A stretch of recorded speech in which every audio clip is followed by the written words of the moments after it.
اس دن اللہ پیغمبر صلی اللہ علیہ وآلہ وسلم کو اور ان لوگوں کو جو ان کے ساتھ ایمان لائے ہیں رسوا نہیں کرے گا، بلکہ ان کا نور ایمان ان کے آگے اور داہنی طرف روشنی کرتا ہوا چل رہا ہوگا، اور وہ اللہ سے التجا کریں گے کہ اے پروردگار ہمارا نور ہمارے لیے پورا کر اور ہمیں معاف فرما، بے شک اللہ ہر چیز پر قادر ہے۔ مومنوں، مرد مردوں سے تمسخر نہ کریں۔ ممکن ہے کہ وہ لوگ جن کا مذاق اڑایا جا رہا ہے ان سے بہتر ہوں، اور نہ عورتیں عورتوں سے تمسخر کریں، ممکن ہے کہ وہ جن کا مذاق اڑا رہی ہیں ان سے اچھی ہوں۔ اور اپنوں کو آپس میں عیب نہ لگاؤ، اور نہ ایک دوسرے کا برا نام رکھو، ایمان لانے کے بعد برا نام رکھنا گناہ ہے، اور جو لوگ توبہ نہ کریں وہ ظالم ہیں۔ اے اہل ایمان،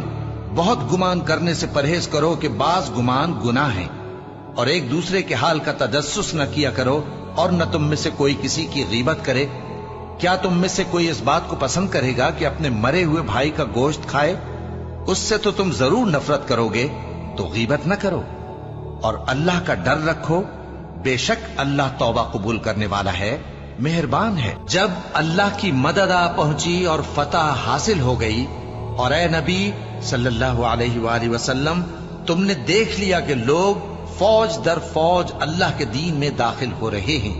تو اپنے پروردگار کی تعریف کے ساتھ تسبیح کرو اور اس سے مغفرت مانگو،